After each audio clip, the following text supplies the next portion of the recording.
उपराष्ट्रपति जगदीप धनखड़ ने अपने पद से इस्तीफा दे दिया है। इसके पीछे उन्होंने स्वास्थ्य संबंधी कारणों का हवाला दिया है। राष्ट्रपति द्रौपदी मुर्मू को लिखे पत्र में धनखड़ ने लिखा, मैं स्वास्थ्य को प्राथमिकता देते हुए और डॉक्टरों की सलाह का पालन करते हुए भारत के उपराष्ट्रपति पद से तत्काल प्रभाव से इस्तीफा देता हूँ। 14वें उपराष्ट्रपति के रूप में जगदीप धनखड़ का कार्यकाल 10 अगस्त 2027 तक था। किसान परिवार से जुड़ी हैं जड़ें। जगदीप धनखड़ अपनी साफ सुथरी छवि और बेबाक अंदाज के लिए जाने जाते हैं। उनका जन्म 18 मई 1951 को राजस्थान के झुंझुनू जिले के किठाना गांव में हुआ था। साधारण किसान परिवार से आने वाले धनखड़ का जीवन संघर्ष, शिक्षा और समर्पण की मिसाल है। स्कूली शिक्षा गांव में पूरी करने के बाद उन्होंने राजस्थान विश्वविद्यालय से फिजिक्स ऑनर्स में ग्रेजुएशन किया। धनखड़ ने सिविल सेवा परीक्षा भी पास की, लेकिन आईएएस बनने के बजाय उन्होंने वकालत को चुना और राजस्थान विश्वविद्यालय से एलएलबी की डिग्री हासिल कर वकील बने। उन्होंने राजस्थान हाई कोर्ट में वकालत शुरू की और जल्द ही सुप्रीम कोर्ट में भी प्रैक्टिस की। जगदीप धनखड़ का राजनीतिक सफर। जगदीप धनखड़ ने 1989 में जनता दल के टिकट पर झुंझुनू से लोकसभा चुनाव जीता और पहली बार सांसद बने। 1990 से 1991 में चंद्रशेखर सरकार में वे संसदीय कार्य राज्य मंत्री रहे। 1991 में जनता दल से टिकट कटने पर धनखड़ कांग्रेस में शामिल हुए और 1993 में अजमेर के किशनगढ़ से विधायक बने। 2003 में वे बीजेपी में शामिल हुए। धनखड़ 2019 से 2022 तक पश्चिम बंगाल के राज्यपाल रहे। 2022 में एनडीए ने उन्हें उपराष्ट्रपति पद का उम्मीदवार बनाया और 74.37% वोटों के साथ मार्गरेट अल्वा को हराकर वे भारत के 14वें उपराष्ट्रपति बने। उपराष्ट्रपति पद से जगदीप धनखड़ का अचानक इस्तीफा देश के लिए काफी चौंकाने वाला है। सादगी, मेहनत और बेबाकी जगदीप धनखड़ की यही पहचान है। एक साधारण किसान परिवार से भारत का उपराष्ट्रपति बनने तक जगदीप धनखड़ का सफर युवाओं के लिए प्रेरणा है।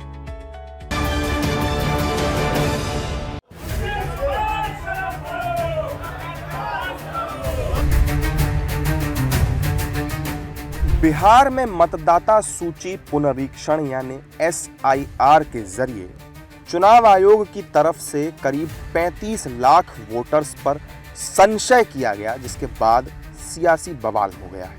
विपक्षी दल बिहार चुनाव को सेट करने का आरोप लगा रहे हैं।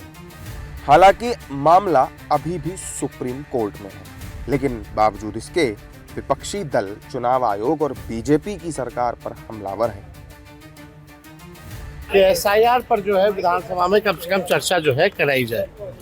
लोकतंत्र का सबसे बड़ा मंदिर बिहार विधानसभा है और बिहार लोकतंत्र की जननी है और यहीं से लोकतंत्र अगर समाप्त करने का कोई प्रयास करेगा तो हम लोग चुप बैठने वाले नहीं। पार्लियामेंट में भी हम लोग पार्लियामेंट हो, सड़क हो, हर जगह हमारे गरीबों को वंचित ना किया जाए वोट के अधिकार से, उनका अस्तित्व ना मिटाया जाए, इसलिए हम लोग ये लड़ाई लड़ेंगे।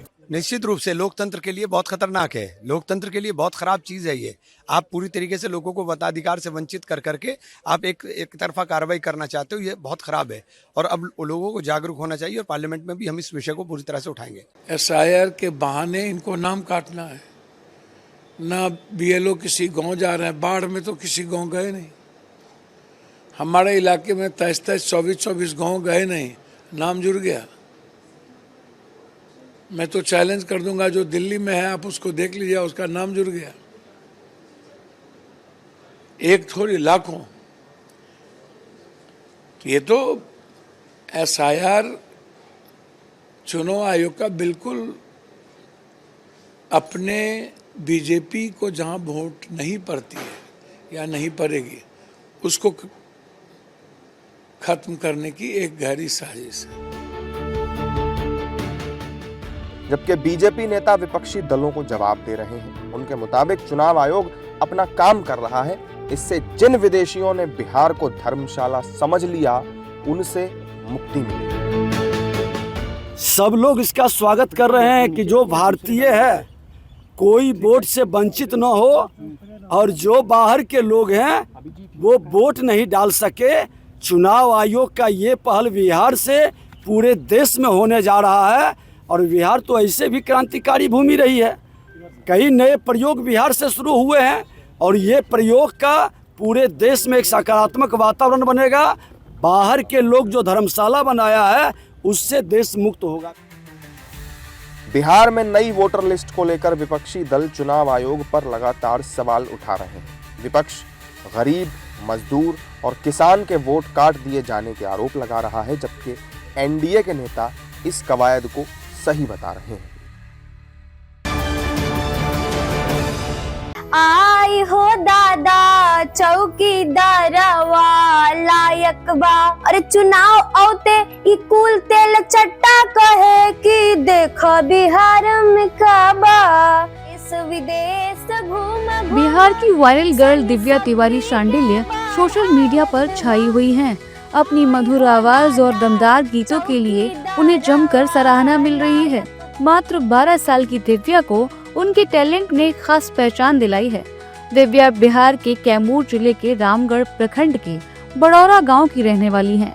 वो नोनार स्थित आरएनएस प्राइवेट स्कूल में 8वीं क्लास की छात्रा हैं। दिव्या जॉइंट फैमिली में रहती हैं। देश के लिए आवाज उठाने के मकसद से उन्होंने पहली बार गीत गाया, जो जमकर वायरल हुआ। उसके बाद दिव्या ने पीछे मुड़कर नहीं देखा। मेरे को ऐसे ही अपने अंदर हुआ कि मैं भी अपने देश के बारे में कुछ बोलूं। पहली बार मैंने एक आई हो दादा वाला गीत गाया था कि हमारा प्रधानमंत्री यानी चौकीदार बहुत लायक है। हमें उनका हर काम हमें अच्छा लगता है, यानी उनका हमें हर काम प्रभावित करता है। दिव्या तिवारी शांडिल्य प्रधानमंत्री नरेंद्र मोदी की काफी बड़ी प्रशंसक हैं। उनका पहला गीत प्रधानमंत्री पर ही था।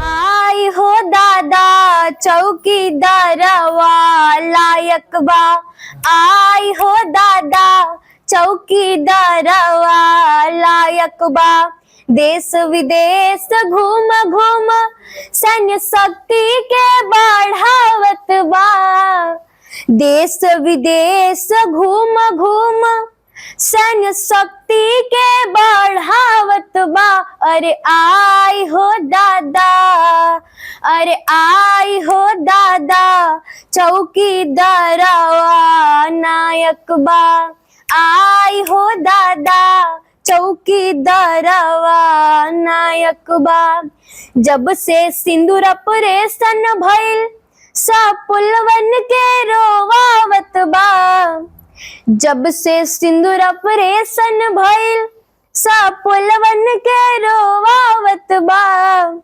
अरे आई हो दादा, अरे आई हो दादा चौकीदारवा लायक बा, आई हो दादा चौकीदारवा नायक बा। दिव्या ने बिहार चुनाव को लेकर भी एक गीत लिखा है, जो चाहती हैं कि बिहार में एक बार फिर एनडीए सरकार बने। अभी बिहार में चुनाव है, ये तो एनडीए की सरकार हो। मैं ऐसा लोगों से कहना चाहूंगी कि इस बार फिर एनडीए की सरकार हो। क्या कोई तैयारी है गाना? हाँ, अभी तो लिख रही थी, फिर भी तैयार है।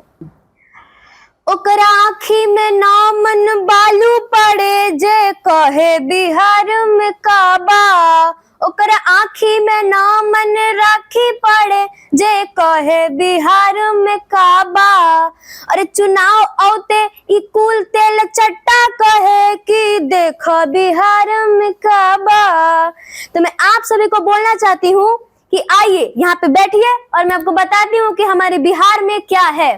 पहली बात, हमारे बिहार में सड़कों का जाल है। पहले था क्या हमारे बिहार में सड़कों का जाल? दूसरी बात हमारे बिहार में शिक्षा और स्वरोजगार बढ़ते जा रहा है।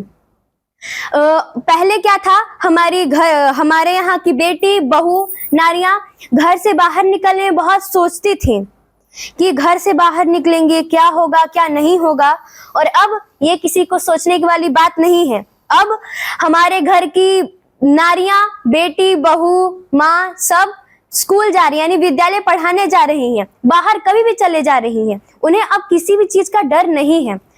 ओकरा आँखी में ना मन बालू पड़े जे कहे बिहार में काबा।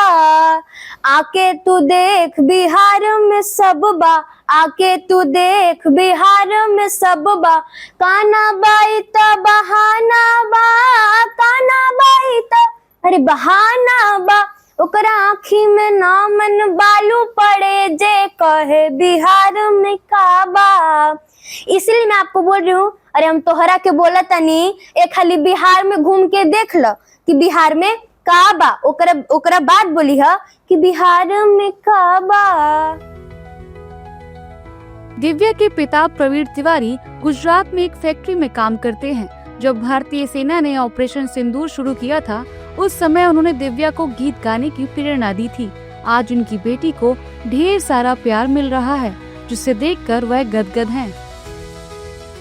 अच्छा है, मैं ही उसको कंटेंट बोला है, कुछ देखा, सब लोग मतलब हमारे पीएम के बारे में सब बुरा भला बोलते रहते हैं, तो मैंने बोला बेटी वो देखो तुम भी कुछ कंटेंट तैयार करो। तो थोड़ा उसे हमें उसे अच्छा लगा, वो कर रही है, तो मैं उसको बोला कि नहीं आप अपना गाना गाते रहो, इसी तरह लिखते रहो। तो एकाएक सिंदूर ऑपरेशन हुआ, उसी में उसका गाना वायरल हुआ, अच्छा खासा उसको व्यू मिला। सब लोगों ने, पूरा देशवासियों ने हमको अच्छा रिजल्ट दे रहा है उसका, इसलिए उसको बोल रहा हूँ कि और आगे बढ़ती रहो इसी तरह। वो तो शुरू से ही, जब से एक बोलते हैं ना घर में लक्ष्मी बेटी होती है तो लक्ष्मी का वास होता है, वो तो शुरू से ही, जब से वो पैदा हुई तब से हमको दिन दुना, जो लोग बोलते हैं रात चौगुना, हमारी बढ़ोतरी होती है। अपनी आवाज के दम पर दिव्या लोगों के दिलों पर राज कर रही हैं। सोशल मीडिया पर उनके फॉलोअर्स तेजी से बढ़ रहे हैं। एक छोटे से गांव की 12 साल की दिव्या की सफलता विद्यार्थियों और युवाओं के लिए प्रेरणा का स्रोत बन गई है।